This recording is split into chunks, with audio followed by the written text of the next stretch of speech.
So years ago, I used to work in advertising. It was my first job. And at the time, I was drinking quite a lot of alcohol, to be honest, and that gave me a certain amount of confidence. But underneath it all, I massively struggled with feeling okay in myself. I felt very much not okay. I was pretty socially anxious. I was a real closed book. It was really hard to get to know me, and that stopped me from making friends and connecting with people fully. And I remember one day in this advertising agency that I was working for, we were in the boardroom and we were playing this game whereby you had to toss around a kind of glittery ball. And if you caught the ball, you had to come up with a creative idea for the advertising campaign on the spot. And now this is basically my worst nightmare. I remember catching the ball and just, my mind going completely blank and being unable to speak and unable to offer anything and get involved. And that was obviously pretty mortifying and embarrassing. And even worse is that looking back, I can see now, and I know myself, I'm actually pretty good at thinking of creative ideas and plays on words. And that's one of my strengths, I would say. But at the time, I just didn't have the confidence to be able to express that or to even trust that what I would have to say would be anything of value. And I just think that's such a shame. And I know that there are so many of us who are in that position, those of us who maybe are more on the shy side or the sensitive side. And we are naturally creative. We're naturally thoughtful people and we care a lot. And our ideas and our creativity, our, love and care actually gets really stifled by the fact that we don't have the confidence to be able to express that and speak up about that. And that is such a massive shame. Let's not just leave, all the good ideas for the extroverts to express. We have something so valuable to offer as well. And that's something that is massively important to me, is helping people to feel more confident to be themselves, to express themselves, to be open in relationships, to set boundaries so that they can be their best self for everyone else in their lives as well. So a lack of confidence causes us to keep our ideas to ourselves, and we miss out on so much: friendships, relationships, connection, money, adventures, work opportunities, fun, creative projects, when we don't have that self-belief, when we hold ourselves back, or when we're second guessing every decision that we make or every idea that we have. We cannot be fully expressed. We cannot be our best selves when we're holding ourselves back in that way. Sometimes I ask my clients to reflect on and almost like meditate on, even though it's not a nice thing to meditate on, but it can be quite motivating to meditate on all the connection that we've missed out on because we've been worried about what people think about us. Those times when you've really wanted to open up to someone, but something within you has stopped you. Or when you really wanted to have that difficult conversation that can actually bring you closer to someone, but, that inner self-doubt has stopped you. Or all the time that you might have wasted worrying or overthinking things. Those times when overthinking just takes us out of the present moment and stops us from being able to enjoy things, stops us from making the most of every day because we're overthinking and worrying so much. Thinking about all the money, the time and the energy that we lose because we couldn't speak our mind, because we couldn't say no. And all the ideas that get lost because we don't feel like we're good enough, even though that thought about not being good enough is just a belief, it's just a thought, and those ideas may very well be really excellent. Or the fun that we miss out on because we're worried about the way we look. Our size, our shape, our bodies, our appearance that day. It's amazing when you look at the stats into how often worries about our appearance will stop us from going out and stop us from wanting to be in social situations. So I massively believe that confidence is like a superpower. It unlocks our abilities, it unlocks our strengths, our courage.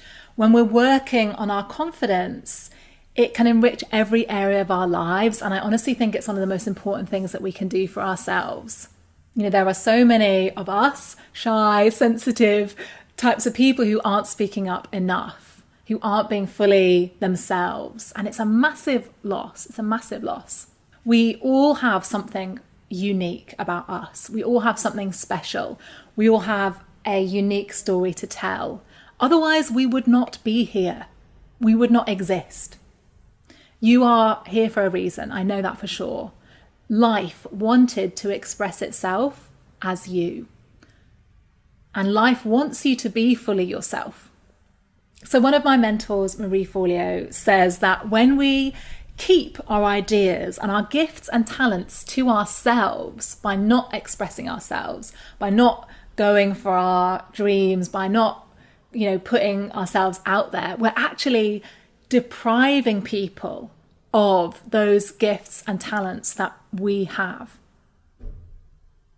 So if you think about it like that, it's almost your duty to fully express yourself. It's your duty to work on your self-belief so that you and your uniqueness has a chance to shine and to help other people. And actually, we never know who we might be inspiring.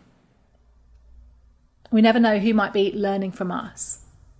So whether that is starting that business, that writing that blog post, starting that YouTube channel, going live on social media and talking about your experiences of your mental health, whether that is speaking up about racism within our families, whether that's presenting our ideas in the boardroom, or whether that's just going out into the world and being confident in our bodies, whatever size we are. You just don't know who you might be inspiring with all of that and who you might be helping.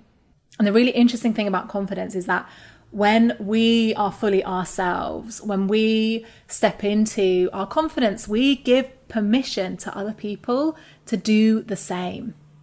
That's a massive gift. Now, one of the big myths that we often hear about confidence is that it is something that you're born with, like she's just born with it. She's got this confidence from birth and she's always been that way. And actually, that's just not true. We are all born with high self-esteem. Look at babies. Babies know that they are amazing. They know that they're lovable. They know they're adorable. They're very loud and vocal about how they're feeling. They don't ask for what they want in so many words, but they make their needs known very, very vocally. They know that they are lovable and worthy and that they deserve to be taken care of. And somewhere along the line, we lose sight of that. And yet that is something that is within us always and which we can be tuning into when we put some attention on this, tuning into our innate worthiness, on our innate lovability and our innate value. And so all of us are born with that, and we can all tune into that again, that self-love, that self-worth and self-belief. There's one example that's often used in hypnotherapy, and it's this idea of remembering about when you were learning to walk.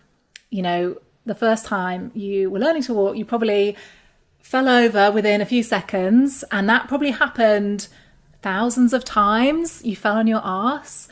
And yet every single time you pulled yourself up again, you tried again, you didn't stop, you kept going. There was something inside of you that knew that something else was possible for you, that knew that it was just a case of you continuing to try and try again and you would get there. There was that intrinsic self-belief, an ability to give things a try and not worry about the failure and keep going. And again, we all have that within ourselves. We've done that so many times when you were learning to walk, when you were learning to talk, when you were learning to read and write, all those things that can seem so difficult actually were things that you were able to do, that you stuck with. You had that belief in yourself that you could eventually do that. And now you can. So when it comes to the inner critic, one question that I want to invite you to ask yourself is, who would I be without the thought that I'm not good enough? Who would you be without the thought that you're not good enough? Answer that question for yourself. Write it down. Really thinking about that, because the thought that you're not good enough is just a thought. It's just a thought. Just because you think it, it doesn't mean it's true. And one of the things that I'm always talking about when it comes to this thought that we're not good enough is, according to who? Whose standards are we measuring not good enough by? And what does that even mean? what are we comparing that with? Compared to what? Not good enough compared to what? Because when we have this mindset, I'm not good enough, it doesn't matter what we achieve. You know, I've got clients who have multiple degrees, who are making tons of money, who are, gorgeous models or influencers with millions of followers. And it doesn't matter, what you achieve on the outside. If you have this belief inside that you're not good enough, you're always going to set the bar out of reach. You're always going to beat yourself up about what you have done and focus on what you haven't done instead. So it's an inside job. We need to be focusing on the belief that we are good enough, and remembering that we are all works in progress. We're all learning, growing, changing, improving, making mistakes. That is an inevitable part of being a human being. That's never going to change. You're never going to reach this point of being finished or perfect or done. This is a lifelong journey of choosing to make progress, knowing that we can't be perfect. We're works in progress, and actually that's okay. When you accept yourself fully as you are, you allow all your gifts, all your abilities, your talents to flourish. When you tell yourself you're not good enough, you hold yourself back, you don't speak up, you're not at your best. And newsflash, beating yourself up doesn't actually work. They've done studies into this and found that when we beat ourselves up, we are less motivated. We're less likely to try again. We're more likely to give up. When we're kind to ourselves, it's like a cushion against failure. So if things don't go to plan, we know we'll be kind to ourselves and we can try again. And that's what leads to us getting better and improving. When we're kind to ourselves, we keep trying, we keep making progress and moving forwards. When we're more confident, we can spot and seize opportunities more easily. And I don't know if you've ever experienced this, but I know definitely in the past, I was quite blinkered in that I didn't notice if someone liked me. I didn't notice if someone wanted to be friends with me. I didn't notice the opportunities and the possibilities that were out there because I just had a closed mind of that's not for me, I'm not good enough. And so all these things pass me by, and it's only when you start opening up your confidence and cultivating more belief in yourself that suddenly the world opens up and opportunities suddenly start to present themselves to you, and you have the courage to say yes to things and to seize those opportunities, and life just becomes so much more of an adventure rather than an ordeal. And there's so many different ways that our lack of confidence can manifest itself, whether it's imposter syndrome, which is actually something that depending on what stats you look at, anywhere between 80 and 90% to 100% of people experience, where you feel like you are a fraud, you're going to get found out, people are going to suddenly realize that you're not all that. Incredibly, incredibly common.